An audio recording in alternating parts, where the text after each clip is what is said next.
Hey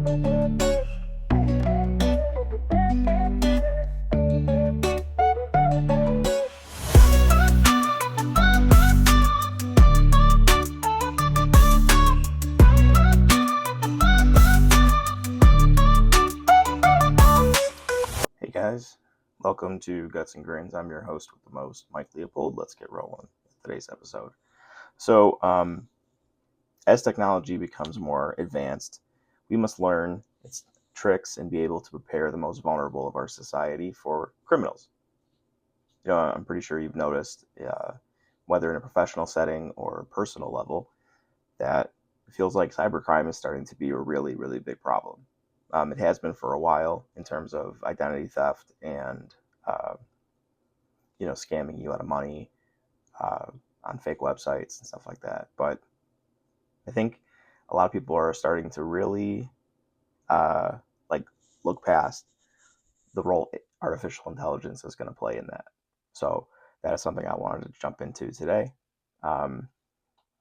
especially for children and the elderly and your boomer parents, because these are the people that are going to be most vulnerable. These are the people that they're going to go after. So this isn't really going to be an alarmist video like most AI videos, but this is something that we need to really pay attention to. So artificial intelligence is going to rapidly amplify the scale, the speed, and the sophistication of the cybercrime. It's going to keep growing into the global problem, and the annual global cost of cybercrime is $10.5 trillion. Trillion with a T. It's growing at a rate of roughly 15% annually per year. So it's only going up, and it's only been getting bigger, right? Cybercrime is now considered to be the third largest economy in the world. I'll give you a hint about the first two, and I guess it's not really a hint. It's U.S. and China. The data breaches are very expensive for organizations. They cost, on average, about $5 million per incident, and that was roughly from 2024. And then you couple that with the 236 million ransomware attacks that occurred globally in 2024. That's a big number, and that's, but AI is only going to add to that. So how are they going to do this? What is like the big, what's going on? All right.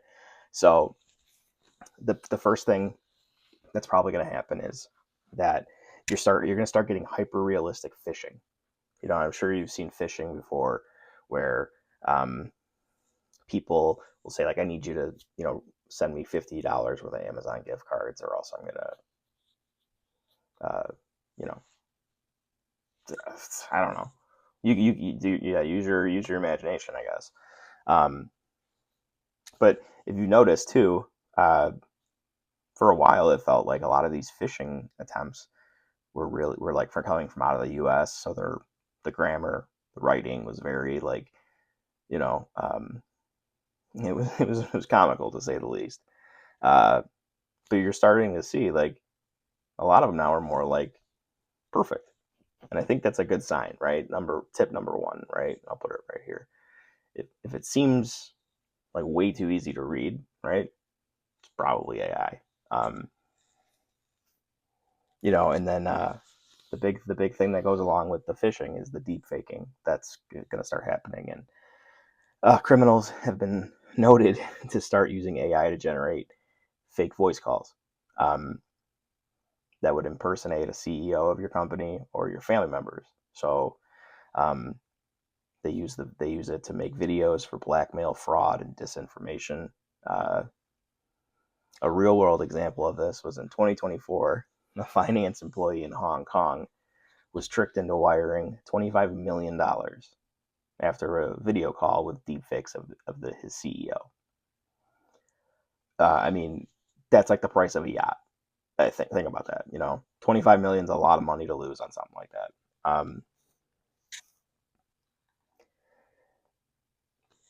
And then we also haven't thought about what it can do for malware. Malware is just a virus, basically. That's the term, right? But with a generative AI, you can pretty much have someone write a virus for you. You don't have to put any thought into it. You can type up to ChatGPT, hey, I need a virus, and they'll give it to you. So that's a little scary. And then it can be formatted however you so prompt it to be. So if it's if you wanted to bypass certain blocks, you can figure it out. I mean, it's kind of scary how easy it can be. And the other scary thing that we've been thinking about is the AI bots that are across the internet. They mimic human behavior sometimes, and it's very kind of difficult to tell. You know, um, so here's some statistics, I guess, to back a lot of this up. In 2024, 79% of detected attacks were malware free. So what does that say? That says that there was no virus used. And that means that AI is probably behind a lot of it.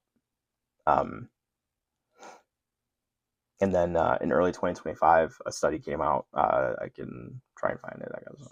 But 80% of phishing emails in India were generated by AI. And the FBI has even flagged AI as a key enabler of next generation cybercrime. So I think this is just something that we're going to have to live with right now. But I guess it gets a little creepier, right? If you're a believer in the dead internet theory. This is a theory that just states that the internet is no longer primarily populated by humans. That most, over 50% of what you see online is is bot activity. The comments on Facebook, the comments on Instagram, things becoming viral. That's all part of the AI algorithm. That's a little scary to think about, and it's an alarming hypothetical situation. If we already have 50% of the internet with no human tie to it and criminals doing it, it's just how do you do this? How do you win, right? I asked ChatGPT actually some questions, and here's some of the answers. When I asked it if it was ever used in a cybercrime, I asked it to answer the question honestly, and it said yes.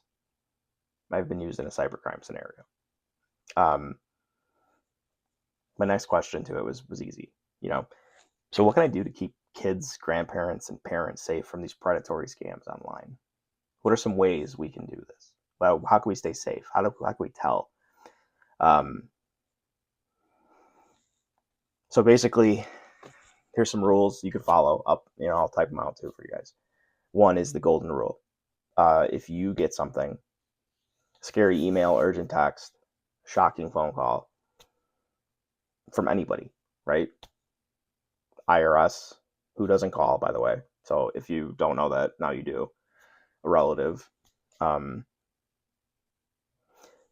need to emphasize. You need to call the place back and see if they actually called you, because if they haven't, that's kind of there's an emphasis between criminals and their prey, right? Where they want you to act fast, not even have time to think about it. And usually, if that's the case, they've got you already. A more simple thing you can do is to create a family code word, right? So you can do a secret phrase like white pterodactyl. That'll be like, you're on the phone with somebody, you can ask for the code word, and if they cannot provide you the code word, then you don't give them your personal information. That's pretty simple, right? That might take a while to get implemented for a lot of people, but first of all, people shouldn't be calling and asking for personal information, your social, your height and weight. I don't know. I think social is the only thing I think about, right? But people calling you and asking for that, no one does that, So I just don't think that's a problem. And I know iPhone does it already, but you can get spam filters. on your phone, for mail and Chrome extensions, and even for phone calls. Any phone call you don't have in your um, contact list, it'll automatically block it, send it to voicemail. And then the obvious ones are, try to not do the same password for everything. And I'm sure everybody's grandparent has done that, or parent, or yourself even. I don't know. And they use two-factor authentication. That's really it. I mean, um, that's something you can do, and that starts today. After watching this, you can do that, and you can really help. But here are some other tips on how you can just figure it out, right? If it seems too polished, you should automatically be suspicious.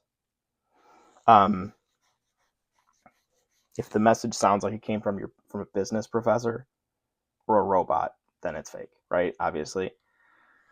And now with AI, it's become very it's often way too formal and really generic, where they'll say, "Dear customer, your account has issues." No specifics. The no specifics things, that's something you should look out for. And you should also look for weird timings and unnatural pacing, kind of like what I just did there, right? If someone responds instantly, you know what I mean? Like it feels weird, right? It feels like they knew you were watching, right? And if someone's calling you and they take awkward pauses in between, it may like it's trying to mimic natural conversation. So that's, I don't know. I'm not trying to scare you. This shit's fucking real. You know what I'm saying? So, um, uh, and then obviously the other thing with the code word, you can do odd details that only you and that person might know. And if they don't know the answer, they're more than likely going to dodge the question or not answer it. And then if they don't answer it, then it's crap. So don't do it. And then you can use Google Images or Tiny Eye to look up pictures. Like a random person that added you on Facebook, you've never heard of them before. They're probably fake, but you can look it up. And then for grandparents specifically, this is put tape over your webcam when not in use. Have trusted contacts. And then have some steps for them so they can know what to do, who to contact if they need to. For children, this one is going to be the easiest one. Turn off DMs or messages from strangers. They're going to harvest data from your kids' games. But the most important thing you can do is just be a parent in this situation. Be someone who your kids can go to if there's something going on. If someone's talking to your kids, I would like to know, right? If someone was talking to my kids, and it's not going to end well for them or me, I guess, but we'll figure that out.